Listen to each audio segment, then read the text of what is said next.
காயப்படுமானால் அப்படிப்பட்ட வார்த்தைகளை தவிர்த்து வெளியில இருந்து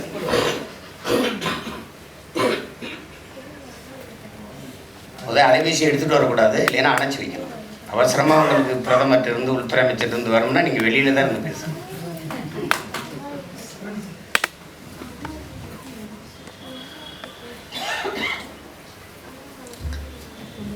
நூலினுடைய முதல் பிரதியை பெற்றுக்கொண்டிருக்கிற என்னுடைய வணங்குதற்குரிய தாய்மார்கள், வணக்கத்திற்குரிய பெருமகள் பேராசிரியர் முனைவர் பிரேமா அவர்கள்,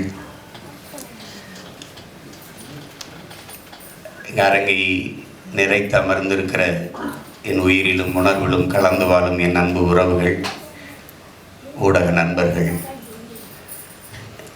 நிகழ்வை தொகுத்து வழங்குகிற தங்கைகள், உங்கள் அனைவருக்கும் என்னுடைய அன்பும் வணக்கமும்.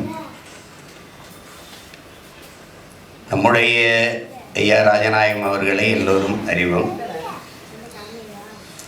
கணிப்பியல் வல்லுனர், லயலா கல்லூரி அப்படிங்கிற ஒன்று புகழ் பெற்றது எங்கள் ஐயாவால் தான். லயலா கல்லூரி மாணவர்களின் கருத்து கணிப்பு, மாணவர்கள் கருத்து கணிப்புனாவே அது ஒரு இது. அப்படிப்பட்ட ஒரு கணிப்பியலில் ஒரு பொறுப்பும் அக்கறையும் இருக்கும். அது ஏதோ சொல்லிட்டு போகணும்னு நினைக்க மாட்டாங்க. எனக்கு இன்னுமே வியப்பாக இருக்குது, இவ்வளோ பேர் இருக்கும்போது என்னை எதுக்கு கூப்பிட்டு இந்த இலக்கிய இந்த நூலை கவி அவரே சொல்கிற மாதிரி இந்த நூலை எதுக்கு வெளியிட்டு ஐயாவே சொல்லிட்டாங்க. அதுக்கு காரணம் ஃபோன் டவுன் பண்ண இதில் ஒன்றும் சிறப்பு தகுதியெல்லாம் ஒன்றும் இல்லை. எனக்கு எங்கள் ஐயா சொன்ன மாதிரி இது என் பிறவி கடமைன்னு. பெண்களுக்காக 33 விழுக்காடே பெருமையாக பேசும்போது 50 விழுக்காடு கொடுக்குறான் அப்படின்னு வெளிப்படையாக சொல்கிறேன். எனக்கு இந்த பெண்ணிய உரிமைன்னு பேசுகிறதே நான் ஏற்கலை, ரொம்ப எதிர்க்கிறேன். ஏன்னா அதை பேசும்போதெல்லாம் எனக்கு கோபமாக வரும். யார் அவன் பெண்ணிய உரிமையெல்லாம் பேசிக்கிறேன்? டேய், அது பிறவி கடமைடா, அதை போய் உரிமைன்னு பேசிக்கிறேன்.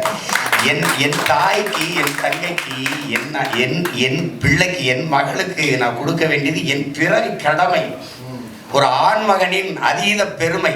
அதை விட்டுவிட்டு அதில் உரிமை பேசிட்டே இங்கே வாடா என்ன உரிமை கொடுத்துக்கிட்டு இருக்காரு. அதில் அந்த சொல்லையே நான் ரொம்ப அறிவிருப்பேன். அதனால இது கொடுப்பாரு ஜெயிப்பாரா அப்படிம்பாங்க. கொடுத்தா ஜெயிக்கணுங்கிறது தெரியணும் அவங்களுக்கு. சரி, ஜெயிக்கிற நீங்கள் தான் கொடுக்கலையாருன்னா அது செய்ய மாட்டாங்க. அது நம்ம பிறவி கடமை. ஏன்னா உங்களுக்கு தெரியும், அது உங்களுக்கு பெண்ணுக்கு பேச்சுரிமை வேண்டாம் என்கிறீரோ, மண்ணுக்கும் கீழே மதிக்கின்றீரோ பெண்ணினத்தை, பெண்ணடிமை தீரு மட்டும் பேசும் திருநாட்டில் மண்ணடிமை தீர்ந்து வருதல் முயல் கொங்கைங்கிறார் நம்முடைய புரட்சி பாவலன். அவனுடைய முன்னவண்ணன் பாட்டன் பாரதி, ஆணுக்கு பெண் நிகர் என கொல்லணும் அப்படின்னா அறிவில் சிறந்து வையம் தலைக்குங்கிறான். எங்களுடைய தலைவர் ஆணுக்கு பெண் சமம் அல்ல, ஆணும் பெண்ணும் சமம்ங்கிறார். அவர் பெண் உரிமையே மண் உரிமைங்கிறார்கள். அவர் பெண் விடுதலையே மண் விடுதலைங்கிறாரு. அவருடைய பிள்ளைகள் நாங்கள். அதனால பெண்களை போற்றாத எந்த சமூகமும் பெருமை அடையாது. அது புரிஞ்சுக்கணும். அது ஒரு வீரமாக காளியை குலதெய்வமாக கொண்ட காளியின் பேரை அதை செய்ய சொல்லலைன்னா அப்புறம் அது இல்லை. ஏன்னா 99 விழுக்காடு தமிழ் சமூகம் பெண்களை குலதெய்வமாக போற்றுகிற ஒரு சமூகம். அதில் நான் என் தாய்க்கு செய்கிறேன், என் தங்கைக்கு செய்கிறேன், என் மகளுக்கு செய்கிறேன், என் உடன் பிறந்தாருக்கு செய்கிறோம். இது நம்ம ஒவ்வொருடைய கடமை. அதில் ஒரு பெருமை நமக்கு இல்லை, அது கடமை. அதுக்கப்புறம் சொன்னாங்க, நம்ம இன்றைக்கு இருக்கிற காலச்சூழலில் தமிழ் தேசிய அரசியல், மொழி, இனம் அது ரொம்ப முக்கியம். உலகெங்கிலுமே மொழி வழியே தான் தேசிய இனங்கள், நிலங்கள், எல்லா இனங்களும் மொழியில் இருந்து தான் தன்னுடைய அரசியலை, எல்லாமே மொழியில் இருந்தான் பிறகுது. கலை, இலக்கியம், பண்பாடு, வழிபாடு, அறிவியல், புவியியல், எல்லாம் அரசியல், எல்லாம் அதிலிருந்து தான் பிறகு. இன்றைக்கி இந்த மொழியில தான் இந்த கவிதை நூல் வந்திருக்குது, எடுத்து பேசிக்கிட்டு இருக்கோம். அப்போ அந்த மொழி தான், மொழியை முன்னிறுத்தித்தான். அப்போ மொழி தான் ஒவ்வொரு தேசிய இனத்தின் உயிராகவும், முகமாகவும், முகவரியாகவும், அடையாளமாகவும்.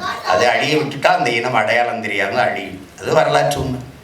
இறைமகன் இயேசு பேசிய தாய்மொழியே இல்லை, அரமாய்க்கே இல்லை, அழிஞ்சு போச்சு. அந்த மாதிரி போயிடக்கூடாது. அதனால வெளிப்படையாக சொன்னால் என் தாய்மொழி இறந்துருச்சு, அதை உயிர்ப்பிக்க அவள் பிள்ளைகள் போராடுறோம். அதான் உண்மை. இப்போ யாருக்கும் தமிழ் பேச வராது. இங்கே பேராசிரியர் பெருமகள் அவங்க தமிழ் துறை பேராசிரியர்னால பேசிட்டு போகிறாங்க. இல்லைன்னா இந்நேரம் பூரா தங்கிலீஷ் நிகழ்வாக தான் இருந்திருப்பாது. இங்கே நான் கையெழுத்திட்டதே ஐயா சொன்னாங்க பெருமையாக. அது நம்மளுடைய பண்பு மாண்பு. அதில் பிள்ளைகள் பெயர்களை தங்கை சொல்லும் போதெல்லாம் நாங்கள் 2 பேரும் செல்லமாக சேர்த்துக்கிட்டோம். இந்திரன், இந்த யாழினி 2 பேர் தான் தமிழாக இருக்குன்னு. இது எல்லாமே ஒரு அன்பு செல்வத்துக்கு ஆதித் அப்படின்னு பேர் வச்சுட்டாங்க. ஆதித்தன் அப்படின்னா தமிழ். ஆதித்தனா என்ன மொழின்னே தெரியாது. என்ன சொல்றாங்க நம்ம முன்னவர்கள் வரி வடிவம் மாறலாம். ஏன்னா வரி வடிவம் என்னுடைய கையெழுத்து போல எங்கள் ஐயா கையெழுத்து இருக்காது. சங்க காலங்களில் பண்டைய காலங்களில் நம்முடைய கல்வெட்டுகளில் பார்க்குற வரி வடிவம் இப்போ இல்லை. வரி வடிவம் மாறலாம், ஒளி வடிவம் மாறவே கூடாது. கணேஷ் அப்படின்னா அது என் பேர் இல்லை, கணேசன் அப்படின்னா அந்த ஒளியில் என்னுடைய மொழி இருக்கு. ஆதித்தன் அப்படின்னா என்னுடைய மொழி. குமார் என்பதில்லை, குமாரன், குமரன் அப்படிங்கிறதுல என்னுடைய மொழி இருக்கு. அதை என் அன்பு பெற்றோர்கள் அடுத்த தலைமுறைக்கு அழிய விடாமல், தமிழ் தாய்மொழியில் பெயர் கூட தாங்காத இனம் வாழாது. அந்த தவறை நாம் செய்யக்கூடாது. பிள்ளைக்கு தமிழ் பெயரை சூட்டுவோம். நாம் தமிழர் என்பதை உலகிற்கு காட்டுவோம் என்பதை தமிழ் சமூக மக்கள், அதிலும் என் உயிரினுமினிய உடன் பிறந்தார்கள் கவனத்தில் எடுத்துக்கணும். பெயரை கேட்டாலே நான் யாருன்னு தெரியணும், சும்மா ஒரு அதிகம் இருக்கணும்.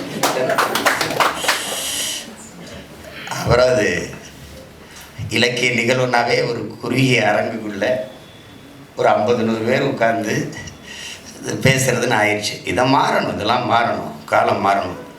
வெளியில் இலக்கியம் பேசணும், கலையை போற்றணும். அவதான் கலை இலக்கியத்தை போற்றாத சமூகம் பெருமை அடையாது. அதனால அது இப்போ எங்கள் ஐயா எழுதியிருக்கிற இடக்கரடக்கல் அம்மா சொல்லிட்டாங்க. அது அவர் சொல்ல வந்த செய்திகளை இலைமறைக்காய அதை மறைப்பொருளில் அவர் உணர்த்தி இருந்தாலும் அது சின்ன செய்தியாக இருந்தாலும் பெரிய தாக்கத்தை ஏற்படுத்துது. எனக்குள்ள பெரிய தாக்கத்தை ஏற்படுத்திய செய்திகளை ஒரு பக்கம் 2 பக்கத்துக்குள்ளே கொடுத்துருக்குறாங்க. இப்போ இடக்கர அடக்கல்லாம் சொல்லிட்டாங்க. சான்றோர்கள் கூடியிருக்கிற அவையில் இப்படி ஒரு வார்த்தை சொன்னால் அவர்கள் மனம் காயப்படுமானால்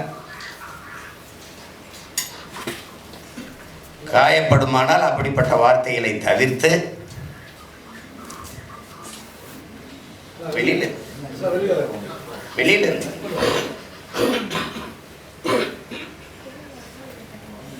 முதல் அலைபேசி எடுத்துகிட்டு வரக்கூடாது, இல்லைன்னா அணைச்சி வைக்கணும்.